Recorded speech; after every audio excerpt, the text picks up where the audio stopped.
بسم الله الرحمن الرحيم ياسين والقرآن الحكيم إنك لمن المرسلين على صراط مستقيم تنزيل العزيز الرحيم لتنذر قوما ما أنذر آباؤهم فهم غافلون لقد حق القول على أكثرهم فهم لا يؤمنون إنا جعلنا في أعناقهم أغلالا فهي إلى الأذقان فهم مقمحون وجعلنا من بين أيديهم سدا ومن خلفهم سدا فأغشيناهم فهم لا يبصرون وسواء عليهم أأنذرتهم أم لم تنذرهم لا يؤمنون إنما تنذر من اتبع الذكر وخشي الرحمن بالغيب فبشره بمغفرة وأجر كريم إنا نحن نحيي الموتى ونكتب ما قدموا وآثارهم وكل شيء أحصيناه في إمام مبين واضرب لهم مثلا أصحاب القرية إذ جاءها المرسلون إذ أرسلنا إليهم اثنين فكذبوهما فعززنا بثالث فقالوا إنا إليكم مرسلون قالوا ما أنتم إلا بشر مثلنا وما أنزل الرحمن من شيء إن أنتم إلا تكذبون قالوا ربنا يعلم إنا إليكم لمرسلون وما علينا إلا البلاغ المبين قالوا إنا تطيرنا بكم لئن لم تنتهوا لنرجمنكم وليمسنكم منا عذاب أليم قالوا طائركم معكم أئن ذكرتم بل أنتم قوم مسرفون وجاء من أقصى المدينة رجل يسعى قال يا قوم اتبعوا المرسلين اتبعوا من لا يسألكم أجرا وهم مهتدون وما لي لا أعبد الذي فطرني وإليه ترجعون أأتخذ من دونه آلهة إن يردني الرحمن بضر لا تغن عني شفاعتهم شيئا ولا ينقذون إني إذا لفي ضلال مبين إني آمنت بربكم فاسمعون قيل ادخل الجنة قال يا ليت قومي يعلمون بما غفر لي ربي وجعلني من المكرمين وما أنزلنا على قومه من بعده من جند من السماء وما كنا منزلين إن كانت إلا صيحة واحدة واحدة فإذا هم خامدون يا حسرة على العباد ما يأتيهم من رسول إلا كانوا به يستهزئون ألم يروا كم أهلكنا قبلهم من القرون أنهم إليهم لا يرجعون وإن كل لما جميع لدينا محضرون وآية لهم الأرض الميتة أحييناها وأخرجنا منها حبا فمنه يأكلون وجعلنا فيها جنات من نخيل وأعناب وفجرنا فيها من العيون ليأكلوا من ثمره وما عملته أيديهم أفلا يشكرون سبحان الذي خلق الأزواج كلها مما تنبت الأرض ومن أنفسهم ومما لا يعلمون وآية لهم الليل نسلخ منه النهار فإذا هم مظلمون والشمس تجري لمستقر لها ذلك تقدير العزيز العليم والقمر قدرناه منازل حتى عاد كالعرجون القديم لا الشمس ينبغي لها أن تدرك القمر ولا الليل سابق النهار وكل في فلك يسبحون وآية لهم أنا حملنا ذريتهم في الفلك المشحون وخلقنا لهم من مثله ما يركبون وإن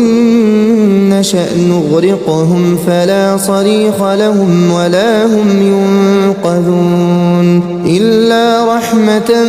منا ومتاعا إلى حين وإذا قيل لهم اتقوا ما بين أيديكم وما خلفكم لعلكم ترحمون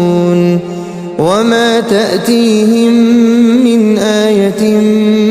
من آيات ربهم إلا كانوا عنها معرضين وإذا قيل لهم أنفقوا مما رزقكم الله قال الذين كفروا للذين آمنوا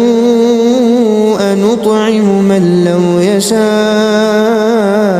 الله أطعمه إن أنتم إلا في ضلال مبين ويقولون متى هذا الوعد إن كنتم صادقين ما ينظرون إلا صيحة واحدة تأخذهم وهم يخصمون فلا يستطيعون توصية ولا إلى أهلهم يرجعون ونفخ في الصور فإذا هم من الأجداث إلى ربهم ينسلون قالوا يا ويلنا من بعثنا من مرقدنا هذا ما وعد الرحمن وصدق المرسلون إن كانت إلا صيحة واحدة فإذا هم جميع لدينا محضرون فاليوم لا تظلم نفس شيئا ولا تجزون إلا ما كنتم تعملون إن أصحاب الجنة اليوم في شغل فاكهون هم وأزواجهم في ظلال على الأرائك متكئون لهم فيها فاكهة ولهم ما يدعون سلام قولا من رب رحيم وامتازوا اليوم أيها المجرمون ألم أعهد إليكم يا بني آدم ألا تعبدوا الشيطان إنه لكم عدو مبين وأن اعبدوني هذا صراط مستقيم ولقد أضل منكم جبلا كثيرا أفلم تكونوا تعقلون هذه جهنم التي كنتم توعدون اصلوها اليوم بما كنتم تكفرون اليوم نختم على أفواههم وتكلمنا أيديهم وتشهد أرجلهم بما كانوا يكسبون ولو نشاء لطمسنا على أعينهم فاستبقوا الصراط فأنى يبصرون ولو نشاء لمسخناهم على مكانتهم فما استطاعوا مضيا ولا يرجعون ومن نعمره ننكسه في الخلق أفلا يعقلون وما علمناه الشعر وما ينبغي له إن هو إلا ذكر وقرآن مبين لينذر من كان حيا ويحق القول على الكافرين أولم يروا أنا خلقنا لهم مما عملت أيدينا أنعاما فهم لها مالكون وذللناها لهم فمنها ركوبهم ومنها يأكلون ولهم فيها منافع ومشارب أفلا يشكرون واتخذوا من دون الله آلهة لعلهم ينصرون لا يستطيعون نصرهم وهم لهم جند محضرون فلا يحزنك قولهم إنا نعلم ما يسرون وما يعلنون أولم ير الإنسان أنا خلقناه من نطفة فإذا هو خصيم مبين وضرب لنا مثلا ونسي خلقه قال من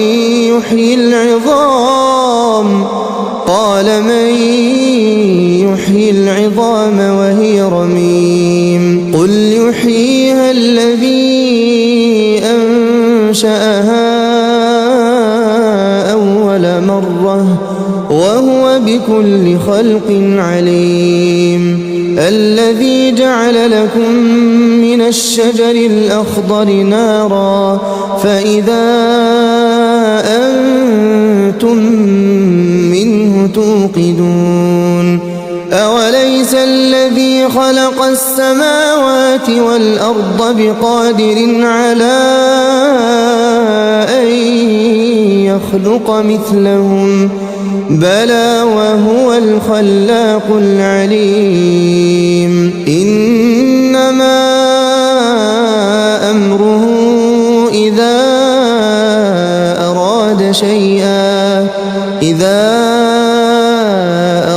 أراد شيئا أن يقول له كن فيكون فسبحان الذي بيده ملكوت كل شيء وإليه ترجعون. الرحمن علم القرآن خلق الإنسان علمه البيان الشمس والقمر بحسبان والنجم والشجر يسجدان والسماء رفعها ووضع الميزان ألا تطغوا في الميزان وأقيموا الوزن بالقسط ولا تخسروا الميزان والأرض وضعها للأنام فيها فاكهة والنخل ذات الأكمام والحب ذو العصف والريحان فبأي آلاء ربكما تكذبان خلق الإنسان من صلصال كالفخار وخلق الجان من مارج من نار فبأي آلاء ربكما تكذبان رب المشرقين ورب المغربين فبأي آلاء ربكما تكذبان مرج البحرين يلتقيان بينهما برزخ لا يبغيان فبأي آلاء ربكما تكذبان يخرج منهما اللؤلؤ والمرجان فبأي آلاء ربكما تكذبان وله الجوار المنشآت في البحر كالأعلام فبأي آلاء ربكما تكذبان كل من عليها فان ويبقى وجه ربك ذو الجلال والإكرام فبأي آلاء ربكما تكذبان يسأله من في السماوات والأرض كل يوم هو في شأن فبأي آلاء ربكما تكذبان سنفرغ لكم أيها الثقلان فبأي آلاء ربكما تكذبان يا معشر الجن والإنس إن استطعتم أن تنفذوا من أقطار السماوات والأرض فانفذوا لا تنفذون إلا بسلطان فبأي آلاء ربكما تكذبان يرسل عليكما شواظ من نار ونحاس فلا تنتصران فبأي آلاء ربكما تكذبان فإذا انشقت السماء فكانت وردة كالدهان فبأي آلاء ربكما تكذبان فيومئذ لا يسأل عن ذنبه إنس ولا جان فبأي آلاء ربكما تكذبان يعرف المجرمون بسيماهم فيؤخذ بالنواصي والأقدام فبأي آلاء ربكما تكذبان هذه جهنم التي يكذب بها المجرمون يطوفون بينها وبين حميم آن فبأي آلاء ربكما تكذبان ولمن خاف مقام ربه جنتان فبأي آلاء ربكما تكذبان ذواتا أفنان فبأي آلاء ربكما تكذبان فيهما عينان تجريان فبأي آلاء ربكما تكذبان فيهما من كل فاكهة زوجان فبأي آلاء ربكما تكذبان متكئين على فرش بطائنها من استبرق وجنى الجنتين دان فبأي آلاء ربكما تكذبان فيهن قاصرات الطرف لم يطمثهن إنس قبلهم ولا جان فبأي آلاء ربكما تكذبان كأنهن الياقوت والمرجان فبأي آلاء ربكما تكذبان هل جزاء الإحسان إلا الإحسان فبأي آلاء ربكما تكذبان ومن دونهما جنتان فبأي آلاء ربكما تكذبان مدهامتان فبأي آلاء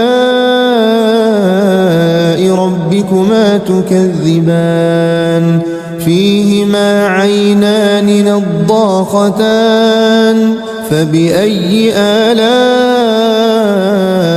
ربكما تكذبان فيهما فاكهة ونخل ورمان فبأي آلاء ربكما تكذبان فيهن خيرات حسان فبأي آلاء ربكما تكذبان حور مقصورات في الخيام فبأي آلاء ربكما تكذبان لم يطمثهن إنس قبلهم ولا جان فبأي آلاء ربكما تكذبان متكئين على رفرف خضر وعبقري حسان فبأي آلاء ربكما تكذبان تبارك اسم ربك ذي الجلال والإكرام أعوذ بالله من الشيطان الرجيم بسم الله الرحمن الرحيم ياسين والقرآن الحكيم إنك لمن المرسلين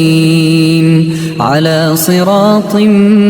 مستقيم تنزيل العزيز الرحيم لتنذر قوما ما أنذر آباؤهم فهم غافلون لقد حق القول على أكثرهم فهم لا يؤمنون إنا جعلنا في أعناقهم أغلالا فهي إلى الأذقان فهم مقمحون وجعلنا من بين أيديهم سدا ومن خلفهم سدا فأغشيناهم فهم لا يبصرون وسواء عليهم أأنذرتهم أم لم تنذرهم لا يؤمنون إنما تنذر من اتبع الذكر وخشي الرحمن بالغيب فبشره بمغفرة وأجر كريم إنا نحن نحيي الموتى ونكتب ما قدموا وآثارهم وكل شيء أحصيناه في إمام مبين واضرب لهم مثلا أصحاب القرية إذ جاءها المرسلون إذ أرسلنا إليهم 2 فكذبوهما فعززنا بثالث فقالوا إنا إليكم مرسلون قالوا ما أنتم إلا بشر مثلنا وما أنزل الرحمن من شيء إن أنتم إلا تكذبون قالوا ربنا يعلم إنا إليكم لمرسلون وما علينا إلا البلاغ المبين قالوا إنا تطيرنا بكم لئن لم تنتهوا لنرجمنكم وليمسنكم منا عذاب أليم قالوا طائركم معكم أئن ذكرتم بل أنتم قوم مسرفون وجاء من أقصى المدينة رجل يسعى قال يا قوم اتبعوا المرسلين اتبعوا من لا يسألكم أجرا وهم مهتدون وما لي لا أعبد الذي فطرني وإليه ترجعون أأتخذ من دونه آلهة إن يردني الرحمن بضر لا تغن عني شفاعتهم شيئا ولا ينقذون إني إذا لفي ضلال مبين إني آمنت بربكم فاسمعون قيل ادخل الجنة قال يا ليت قومي يعلمون بما غفر لي ربي وجعلني من المكرمين وما أنزلنا على قومه من بعده من جند من السماء وما كنا منزلين إن كانت إلا صيحة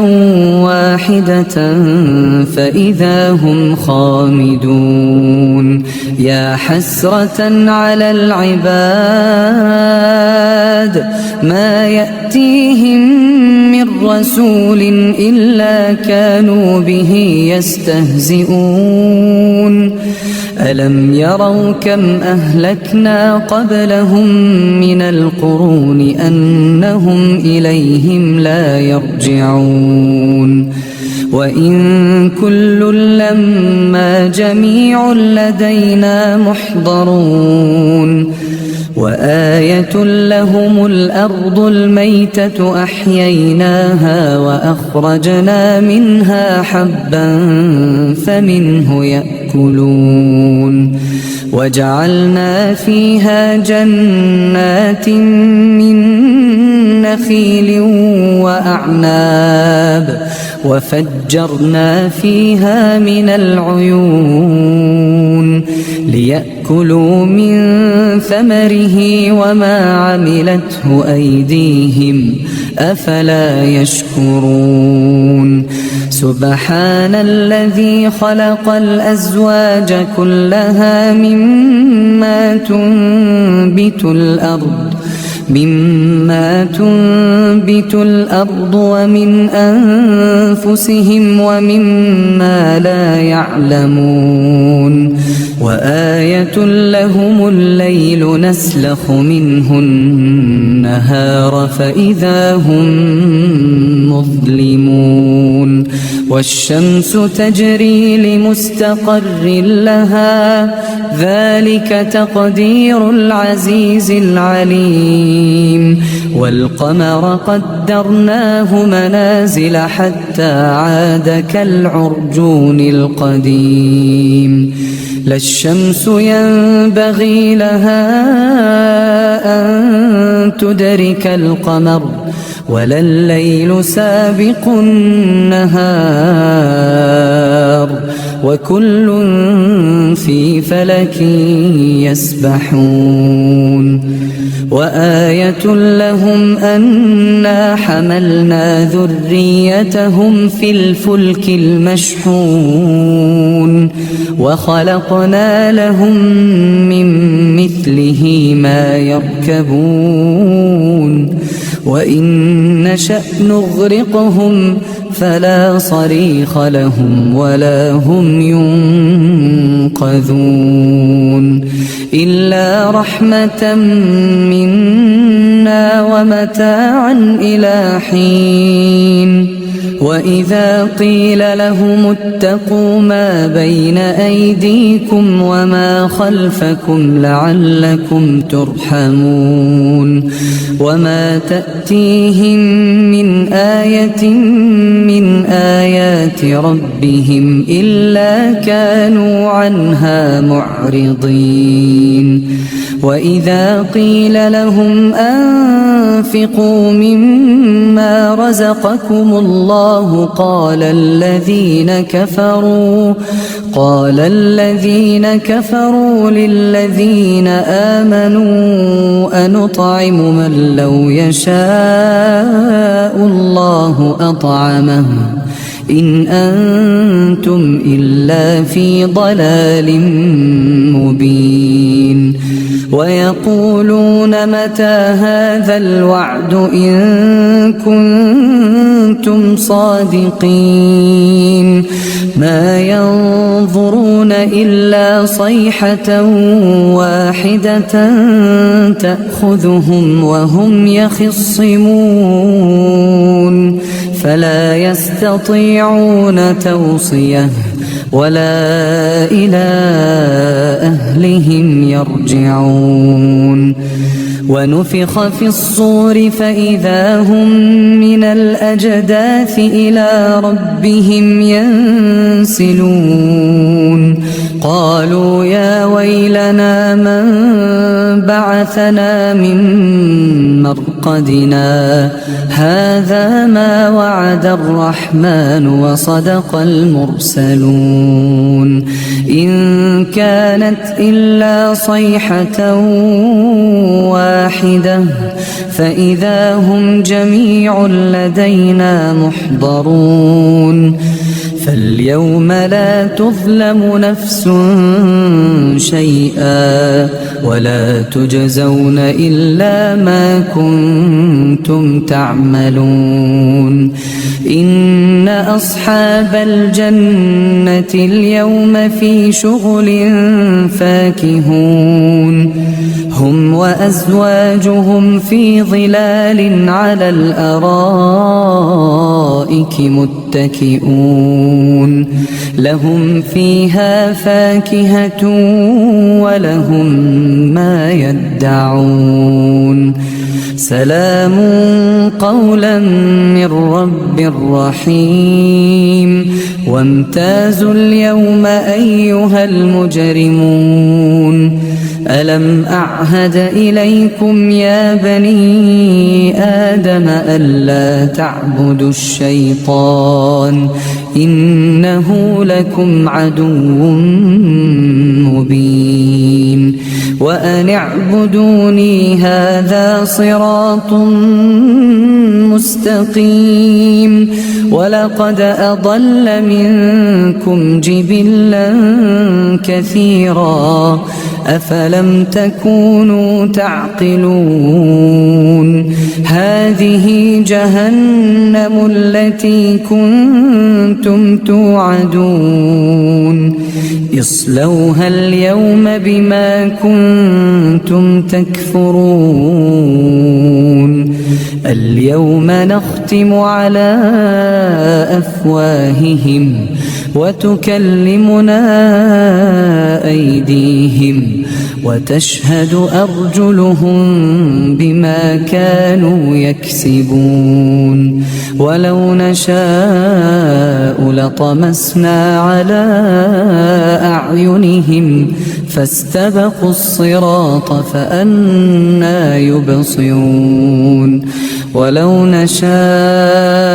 لمسخناهم على مكانتهم فما استطاعوا مضيا ولا يرجعون ومن نعمره ننكسه في الخلق أفلا يعقلون وما علمناه الشعر وما ينبغي له إن هو إلا ذكر وقرآن مبين لينذر من كان حيا ويحق القول على الكافرين أولم يروا أنا خلقنا لهم مما عملت أيدينا أنعاما فهم لها مالكون وذللناها لهم فمنها ركوبهم ومنها يأكلون ولهم فيها منافع ومشارب أفلا يشكرون واتخذوا من دون الله آلهة لعلهم ينصرون لا يستطيعون نصرهم وهم لهم جند محضرون فلا يحزنك قولهم إنا نعلم ما يسرون وما يعلنون أولم ير الإنسان أنا خلقناه من نطفة فإذا هو خصيم مبين وضرب لنا مثلا ونسي خلقه قال من يحيي العظام وهي رميم قل يحييها الذي أنشأها أول مرة وهو بكل خلق عليم الذي جعل لكم من الشجر الأخضر نارا فإذا أنتم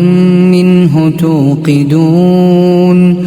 أوليس الذي خلق السماوات والأرض بقادر على أن يخلق مثلهم